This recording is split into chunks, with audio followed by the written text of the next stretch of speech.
La policía ha arrestado a Peter Sutcliffe, de 34 años, el asesino en serie conocido como el Destripador de Yorkshire. El primer golpe me hizo caer y luego hubo otros 4 más. En 5 años, Sutcliffe asesinó brutalmente a 13 mujeres. Al tocar el cráneo notabas que tenía fracturas múltiples. Y alegó que llevaba a cabo una misión divina. Estaba convencido de que Dios le había encomendado la misión divina de acabar con el mundo de la prostitución.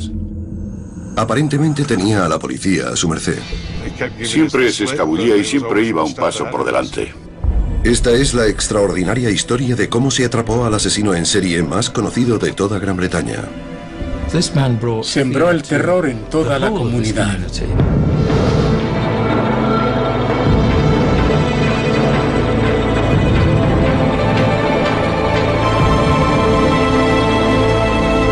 Asesinos en serie, el Destripador de Yorkshire.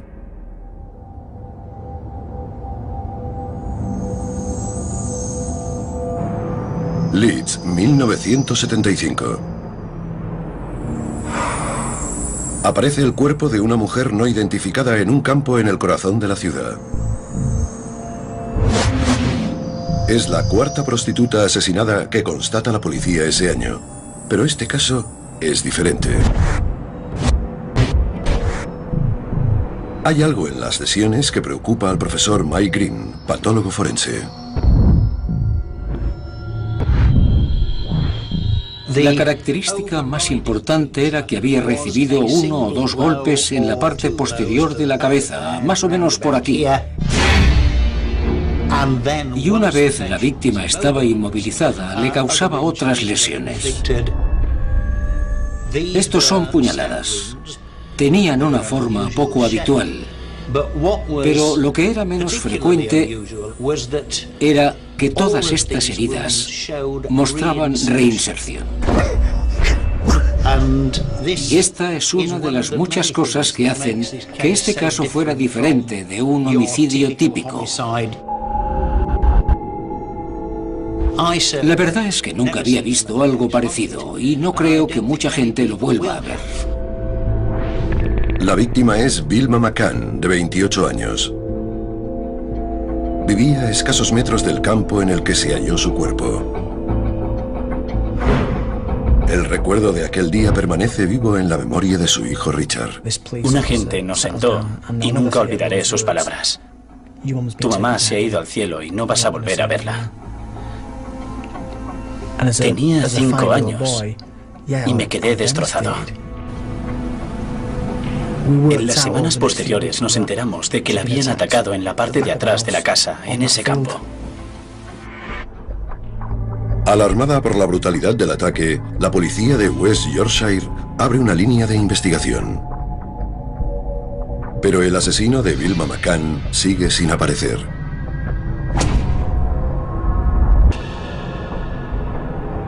Doce semanas después, aparece otro cuerpo en los callejones de Leeds. Una carta en el interior del bolso de la mujer la identifica como Emily Jackson, de 42 años. El forense Mike Green se da cuenta de que se está formando un patrón perturbador. Cuando apareció el segundo caso empezaron a aflorar las similitudes. Volvía a tratarse de una mujer con un golpe en la cabeza, puñaladas en el abdomen, y no olvidemos su profesión. Se decía que aquella mujer hacía la calle. A Kit Hallowell, el inspector jefe de la policía de West Yorkshire, le preocupa que no consigan encontrar al asesino. Nuestra estadística de casos de homicidios cerrados había sido alta, mayor que la del resto del país. Había años en los que no quedaba ninguno sin resolver, pero de repente teníamos uno y luego otro, y no los resolvíamos. Y los miembros de la policía se sentían frustrados. La prensa aprovechó las similitudes entre los dos homicidios. El inspector Andrew Laptew estaba presente cuando la policía encuentra la primera pista para identificar al asesino. Emily Monica Jackson fue hallada en la parte de atrás de una panadería. Vimos que tenía una huella de bota de goma muy clara en uno de los muslos. En la zona en la que se halló el cuerpo se encontraron más huellas de estas botas. El equipo de forenses procedió a su análisis. Se hizo un molde de las botas en escayola porque se dieron cuenta de que así tendrían una idea de la talla del calzado que había dejado la huella. Tenían un patrón de pisado con el que podían empezar a trabajar. Cuando el equipo de forenses descubre que la huella pertenece a una bota de trabajo de la talla 40, sospechan que el homicida puede ser un obrero.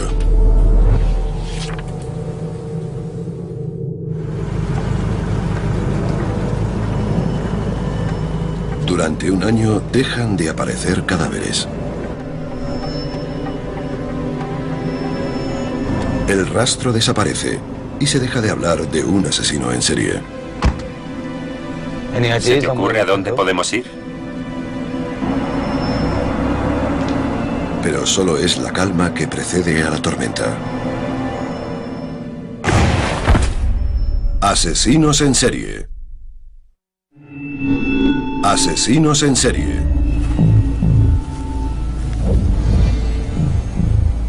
Se han hallado los cadáveres de dos mujeres asesinadas de forma sospechosamente parecida en la ciudad de Leeds. La prensa sospecha que las muertes son obra de un asesino en serie.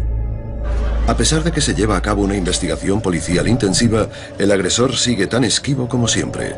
Hace un año desde que se descubrió el último cuerpo. La teoría del asesino en serie parece infundada.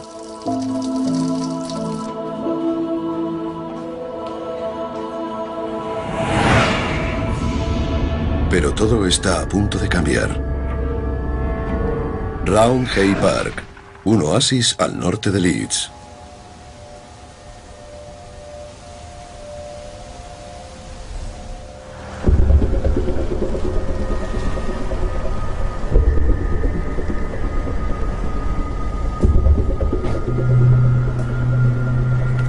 El 5 de febrero de 1977, la tranquilidad del parque se ve amenazada.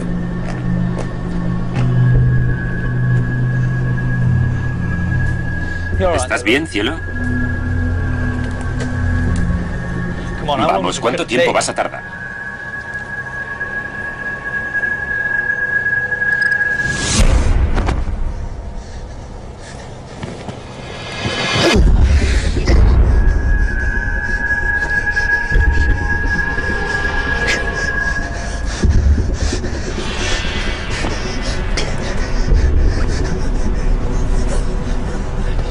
Para el patólogo Mike Green, las lesiones son preocupantemente similares a las de los dos homicidios anteriores. Cuando apareció el tercer cuerpo, vimos que volvía a tratarse de un golpe en la cabeza y de puñaladas en el abdomen, así que por aquel entonces estaba claro que era un asesino en serie. Los peores miedos de la policía se confirman. Se trata de un asesino en serie. Los agentes veteranos que trabajaban en las primeras fases del caso iban atando cabos respecto al método utilizado para atacar a las víctimas. Las golpeaba en la cabeza con un martillo y después las apuñalaba con saña. Era evidente que se trataba de una sola persona. La víctima era Irene Richardson, de 28 años. Alrededor del cuerpo había manchas de barro, lo que apuntaba a otro inquietante giro en el homicidio. Quien quiera que lo hiciese se puso en la posición de la primera persona que la viese y que daría la vuelta a la esquina. Y casi como un productor de cine o televisión, nos lo podemos imaginar haciendo un encuadre y diciendo, no, así no está bien. Voy a separarle las piernas un poco más. Arrastró su cuerpo al menos 2 veces, quizá 3, para conseguir el máximo impacto. Y allí estaban las marcas en el suelo. No solo colocó el cuerpo, sino también sus pertenencias. Le puso las botas con cuidado y dispuso el contenido del bolso perfectamente a un lado. Tras examinar la zona se descubrió algo en lo que el asesino no pensó.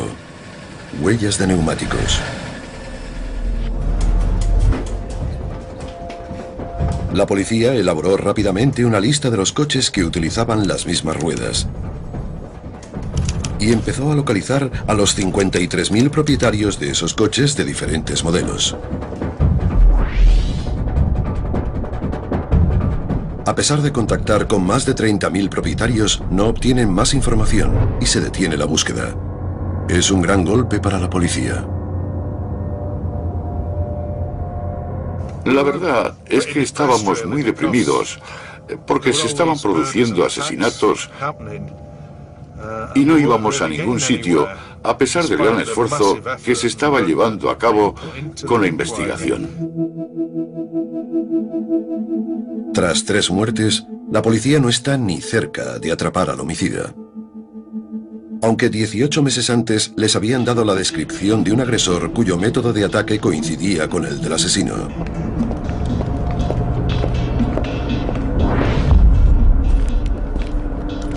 Tracy Brown, una niña de 14 años, vuelve a casa después de clase cuando se le acerca un hombre.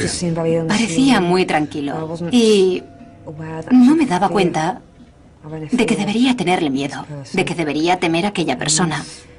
No me di cuenta de que estaba en una situación peligrosa. Lo que ocurre a continuación le sigue afectando, incluso 30 años después. Sentí un golpe seco. No me dolió. Fue tan fuerte que me dejó sin sentido. Me caí y cuando estaba en el suelo me volvió a golpear. Ni siquiera tuve miedo, solo recuerdo que le decía, para, por favor. Importunado por un coche que pasaba por la zona, el agresor de Tracy se da a la fuga. Aunque pasa una semana en el hospital, Tracy puede darle a la policía una descripción clara del sujeto. Tenía el pelo oscuro, tipo afro. Una barba espesa y muy oscura, complexión fuerte, ojos muy oscuros, casi negros. Pero aún con la descripción, la policía no encuentra a un sospechoso convincente.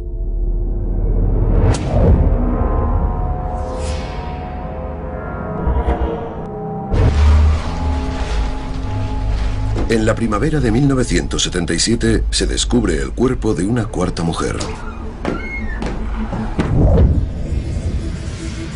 Pero en esta ocasión hay otra variación brutal en el método. Estamos en Oak Avenue y este es el escenario del crimen en el que se encontró a Patricia Atkinson. Aquí había algo fuera de lo normal, una desviación en sus métodos de asesinato habituales.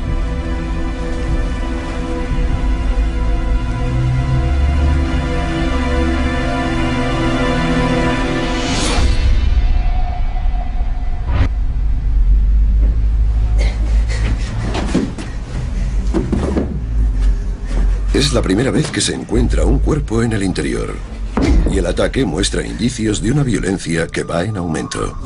Las lesiones de la cabeza eran muchísimo más graves. Bajo la piel, el cráneo era como una bolsa de canicas, como solemos llamarlo. Al tocarlo, notabas que tenía fracturas múltiples.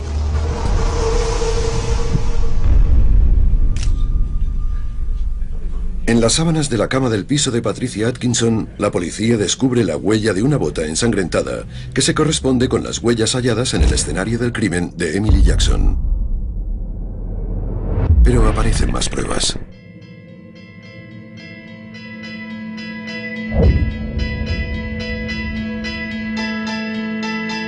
En 18 meses, el asesino se ha cobrado la vida de 4 mujeres y ha dejado huérfanos a 13 niños. La policía realiza entrevistas en 2.300 viviendas y recoge 2.000 declaraciones en vano.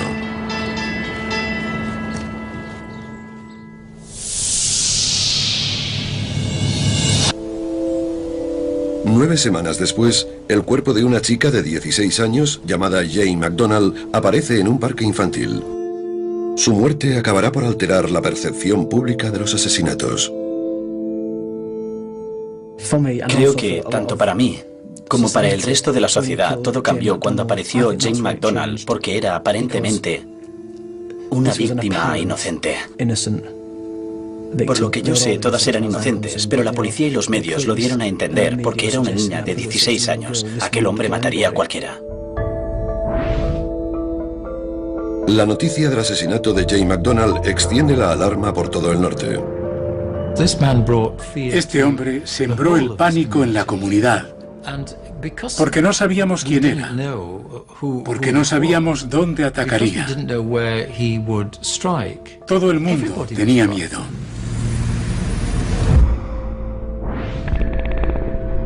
Tras el asesinato de Jane McDonald, George Oldfield, subdirector de policía, se pone al frente de toda la línea de investigación.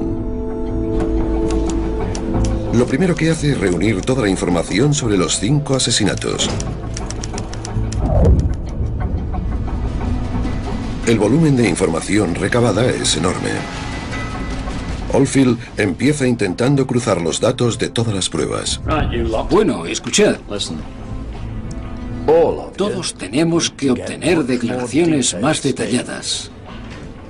Y quiero que lo registréis todo en tarjetas ordenadas con un índice. Manos a la obra.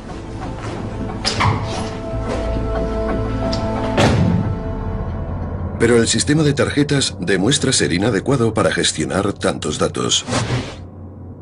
Harry Ognall, abogado de la acusación, lo recuerda.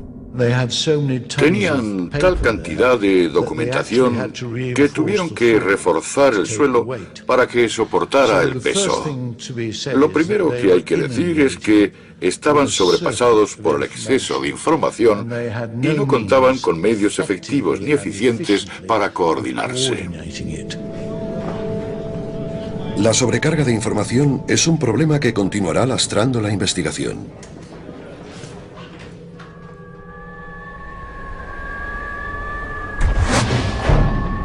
La 6ª víctima del asesino se encuentra en una parcela cercana a un cementerio de Manchester.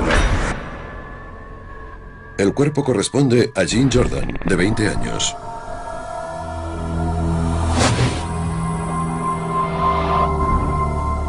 El equipo forense hace un descubrimiento crucial: huevos de mosca en las heridas. Hay ciertas moscas que prefieren poner sus huevos a la sombra y otras que prefieren ponerlos al sol. Y en lo que sería el lado del cuerpo que quedaba expuesto al sol, se encontraron huevos de mosca que prefieren la sombra. Le dije a la policía que aquel cuerpo llevaba 2 o 3 días completamente a la sombra y que lo habían sacado al exterior. La policía dedujo que el asesino había vuelto al cuerpo para buscar algo que se había dejado. La búsqueda alrededor del cuerpo se intensifica. En un jardín cercano se encuentra un bolso de mano. En un bolsillo oculto hay un billete de 5 libras nuevo. La policía creía que el asesino podría haberle dado el billete a la víctima. El billete de 5 libras se rastrea desde el Banco de Inglaterra hasta Yorkshire y la policía obtiene una lista de 35 empresas que podrían haber usado aquel billete para pagar a sus empleados. Una de ellas es TWH Clark, una empresa de transporte donde Peter Sutcliffe trabaja conduciendo un camión. Como posible receptor del billete de 5 libras, la policía interroga a Sutcliffe. Vamos a pasar por donde vivía Peter Sutcliffe. Esta es la casa en la que vivía con su mujer Sonia. La policía le pregunta a Sutcliffe dónde estaba la noche en que Jean Jordan fue asesinada. Anoche dimos una fiesta. Lo recuerdo porque acabé llevando a unos cuantos a casa. ¿Verdad? ¿Te acuerdas, no? Sí. Sutcliffe explicaría más adelante por qué la policía no dudó de su coartada. En aquel momento Sutcliffe se escapó por los pelos. Aquel fin de semana la policía había realizado 400 entrevistas y más adelante reconoció que los agentes estaban tan cansados que cualquier cosa que les hubiera dicho lo habrían creído. El fracaso de la investigación relacionada con el billete de 5 libras acaba en tragedia. Menos de 6 meses después de la entrevista con Sutcliffe, aparecen los cuerpos de Yvonne Pearson y Helen Reitker. En mayo de aquel año, descubren a la 9ª víctima, Vera Millward, de 40 años. La prensa ya había apodado al asesino el Destripador de Yorkshire. La caza del Destripador se intensifica. Se da paso a una investigación encubierta y se anotan las matrículas de los coches que frecuentan zonas de prostitución. La policía busca coches que se localicen en 2 o más distritos. Y un nombre empieza a repetirse.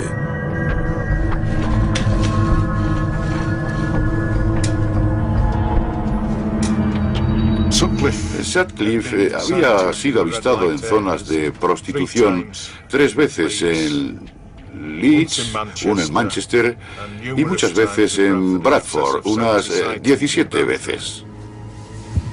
¿Otra vez? Los invitaría a sentarse, pero... ¿Nos disculpas un momento, cariño?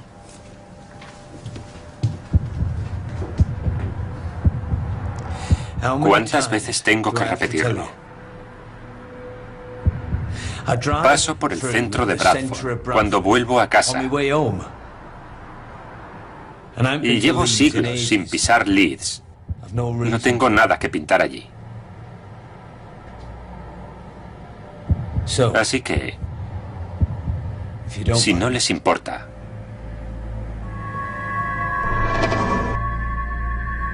La policía no queda satisfecha con las respuestas de Sutcliffe y concierta otra entrevista. Pero cuando aparece el cuerpo de Josephine Whittaker, secretaria de una constructora, la entrevista se cancela. Parece que la operación en la zona de burdeles fracasa.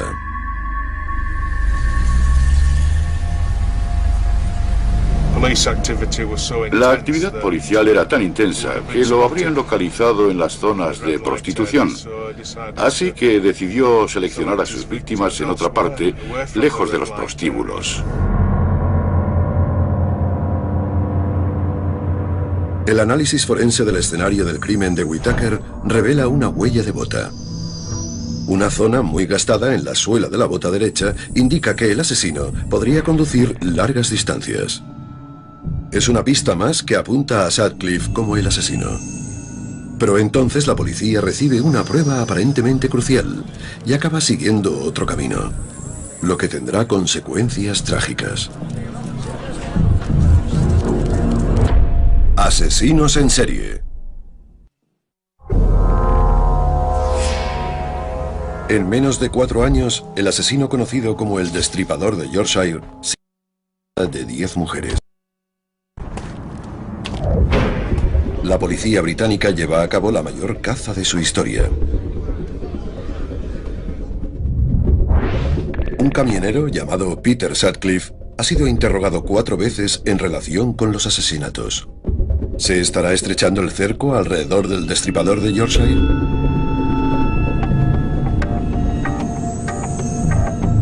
En junio de 1979, el jefe de la investigación, George Oldfield, recibe una cinta de un hombre que afirma ser el asesino. Me llamo Jack. Veo que no habéis tenido suerte para atraparme. Te tengo mucho respeto, George. Como tiene un acento típico del norte de Inglaterra, lo llaman Wearside Jack. Tienen que tomar una decisión muy importante. ¿Creemos que es el hombre que buscamos y vamos a por él? ¿O suponemos que es un engaño y lo ignoramos? Llevamos 4 años esperando que haga una tontería. Y ya lo ha hecho. Si este imbécil cree que nos puede mandar una cinta, tomarnos el pelo y librarse de nosotros, está muy equivocado. Así que decidimos ir a por él. Y si lo hacíamos, teníamos que tomárnoslo en serio. Y eso fue lo que hizo George. El acento se convierte en una pieza clave del perfil del asesino. Esto es el criterio de eliminación. Calzado de la talla 40 o menor. Grupo sanguíneo B. Y vive y trabaja en Yorkshire. Pero no hay duda que es del noroeste.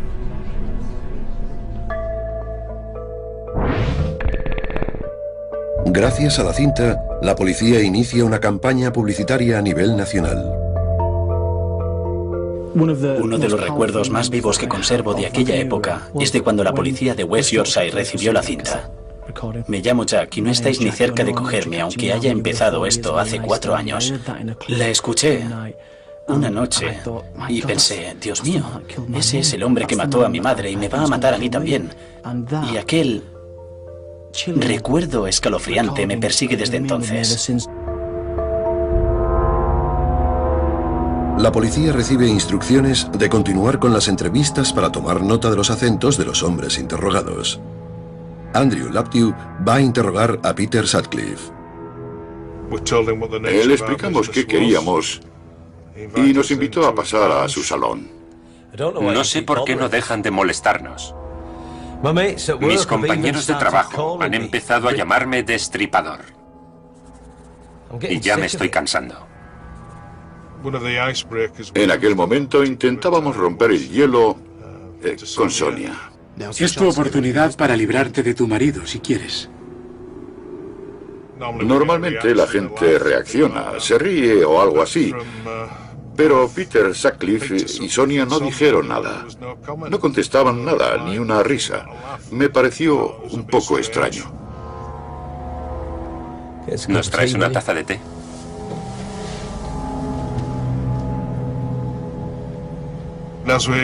Mientras proseguíamos con la entrevista, empezamos a notar cosas raras en Peter Sutcliffe. Era muy reservado, muy indiferente.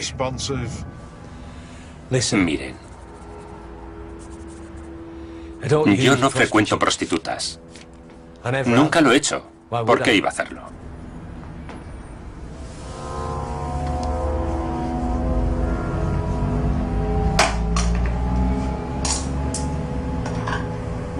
Cuando empezamos a analizarlo en profundidad, empezaron a sonar determinadas alarmas, como su aspecto, que encajaba perfectamente con la descripción. La talla de pie encaja con las huellas de las botas halladas en los escenarios del crimen. Su empresa, TWH Clark de Shipley, había sido incluida en la investigación relacionada con los billetes. Laptew redacta su informe y lo entrega a su superior. Pero se queda asombrado con su reacción. Lo descartó al momento. Me quedé hecho polvo, pero no porque me hubiera rechazado, sino por la forma en que lo hizo, dejándome quedar como un idiota. Y aquello fue lo peor. Y supongo que la razón fundamental para rechazar mi informe era que el sospechoso no tenía acento del noroeste. No todo el mundo está convencido de que la voz corresponda al destripador. George Solfield vino a la granja a ponerme la cinta. Recuerdo que la escuché y le dije, no es él. Intenté convencerle de que tenía acento de Yorkshire y de que se estaba centrando en alguien del noroeste. Parecía frustrado y pensé que era porque no le estaba diciendo lo que quería oír.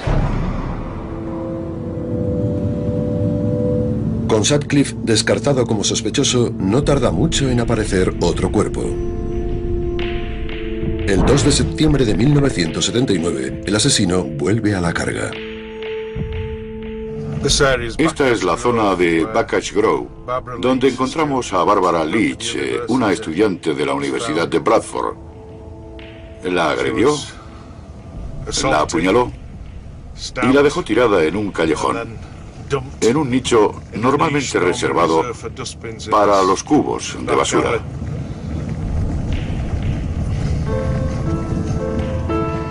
otra víctima inocente. Es un gran revés para la policía.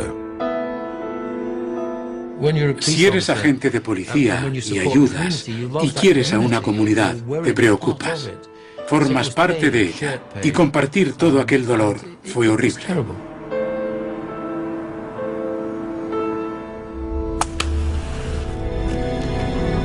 La presión crece por momentos y la policía de West Yorkshire pide ayuda exterior. George, ¿por qué no llamamos a Scotland Yard? ¿Scotland Yard?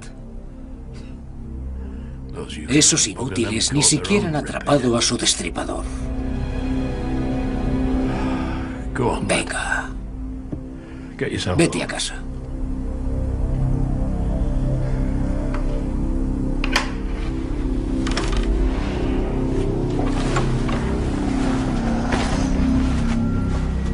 A George Oldfield, aquella enorme responsabilidad le estaba pasando factura.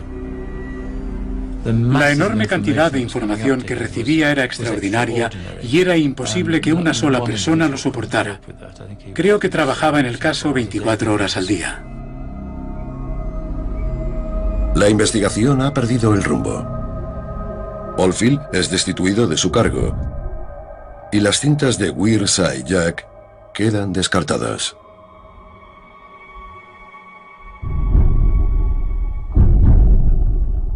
Entre agosto y noviembre de 1980, el destripador se cobra la vida de 2 víctimas más.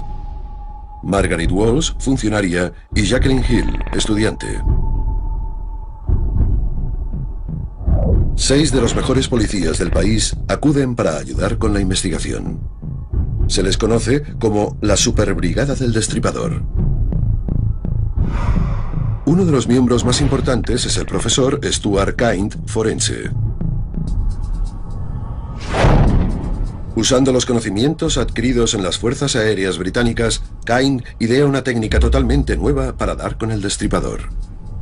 Al cruzar los datos de los lugares y las horas de cada ataque, Kind concluye que probablemente el asesino sea de Bradford, la ciudad en la que vive Peter Sutcliffe.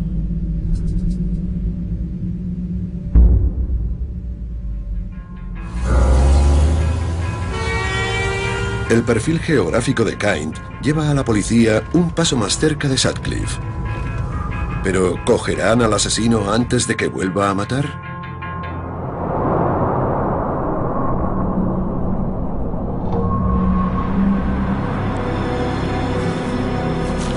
El 2 de enero de 1981, el sargento Robert Ring y el agente Robert Heights hacen un control rutinario en una zona frecuentada por prostitutas.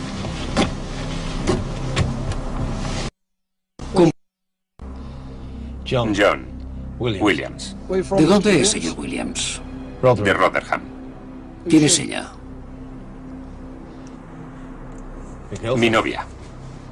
¿Cómo se llama? No lo sé, no hace mucho que la conozco. ¿Está de broma? ¿Le parece que haya caído de un árbol de Navidad? Espere aquí.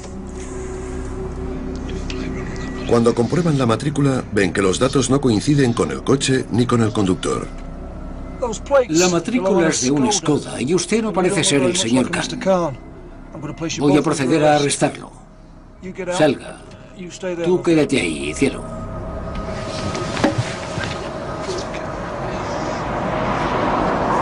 ¡Alto! ¿A dónde cree que va? ¡Vuelva aquí! Voy al baño. Puede ir ahí, donde pueda verlo. Olvídelo. Lo llevaron a comisaría y allí empezaron a sospechar que igual no era un cliente, sino que podía ser el auténtico destripador. Al día siguiente, la brigada del destripador interroga a Sutcliffe. Llevé a 3 personas a su casa. Me ofrecieron 10 libras por llevarlos y lo hice. Y solo me gasto el dinero con una prostituta cuando voy a Sheffield. Creía que había dicho que no frecuentaba prostitutas. Yo no. Quería decir que No me acuesto con ellas. Solo hablamos de los problemas que tengo en casa.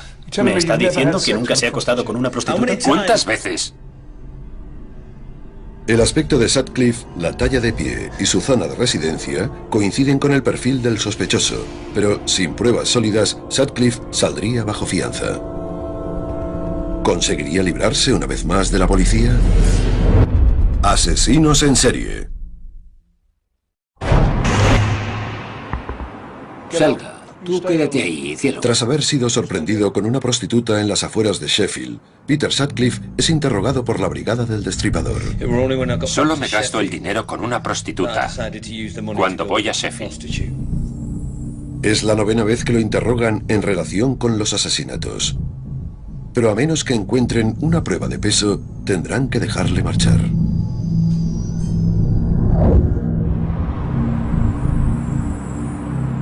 Cuando el sargento Robert Ring se entera de que el hombre que ha arrestado la noche anterior está siendo interrogado por la Brigada del Destripador, decide seguir una corazonada. Recuerda que Sutcliffe había desaparecido unos segundos. ¡Alto! Y vuelve a la zona para investigar.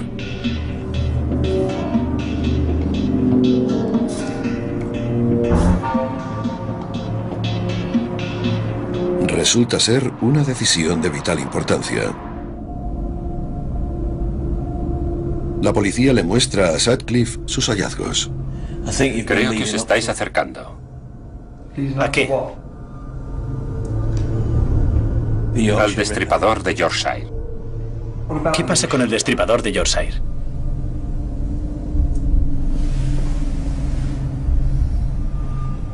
Soy yo.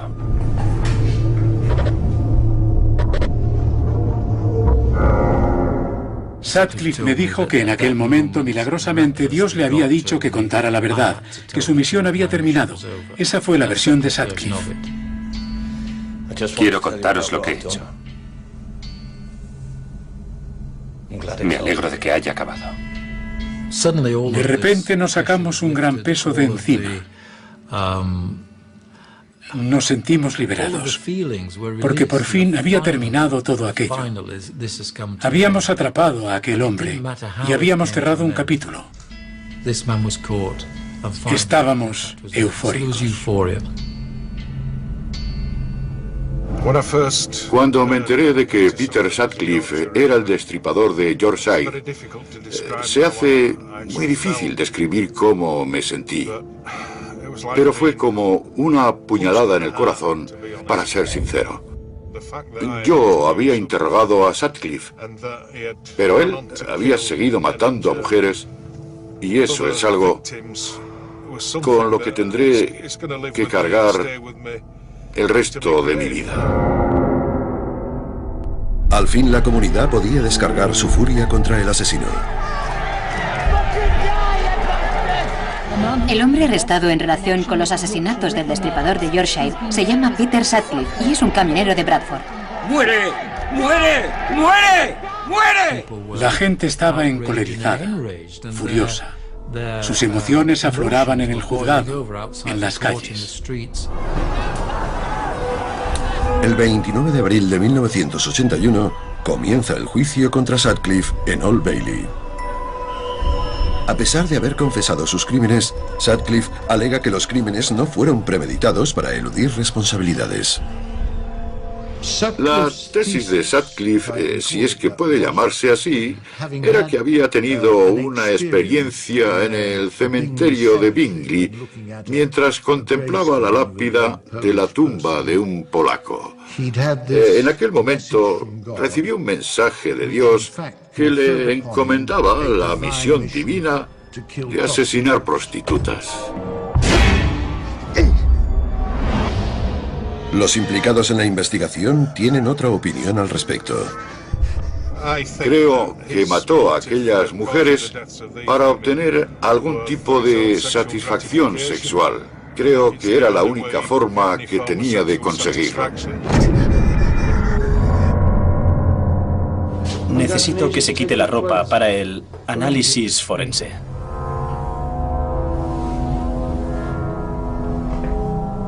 La idea de que Sutcliffe es un depredador sexual queda reforzada con la extraña prenda que llevaba en el momento de su detención.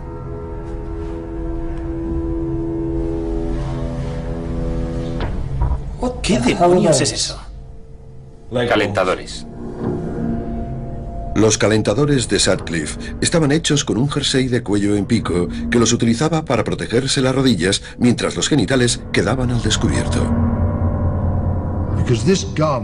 Esta prenda, según he entendido, demostraría que las agresiones, y en algunos casos, muchos de ellos, los asesinatos eran premeditados porque se masturbaba sobre sus cuerpos.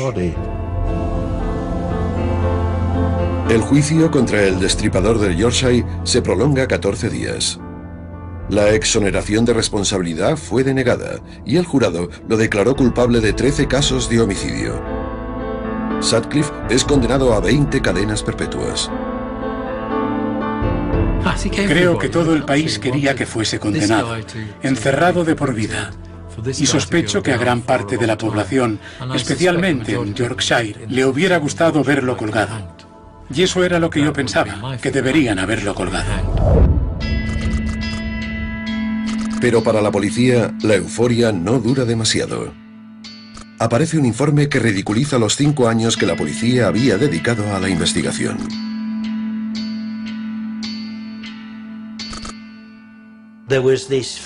Había un gran pesar entre los compañeros más veteranos que se habían dedicado en cuerpo y alma a la investigación y cuyas cabezas habían rodado para satisfacer a la prensa.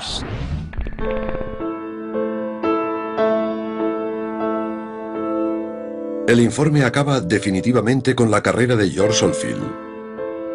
2 años después de jubilarse, Oldfield fallece con solo 61 años.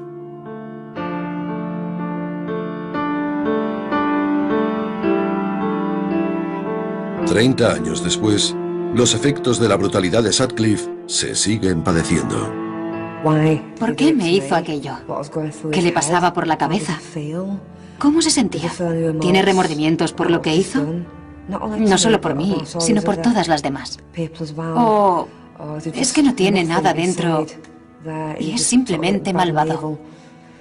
He visto cómo ha afectado a mi familia, a mis hermanas, sobre todo a Sonia, la mayor, que creía que no merecía sobrepasar la edad de mi madre, que murió a los 28. Cuando Sonia los cumplió, se puso peor porque creía que no merecía vivir y, desgraciadamente, Sonia se suicidó en diciembre. Las pasadas Navidades y... todo eso se lo achaco a lo que hizo Peter Sutcliffe la noche que mató a mi madre. En 2006, John Campbell, de 50 años, admitió haber enviado las cintas falsas y fue condenado a 8 años por obstrucción a la justicia.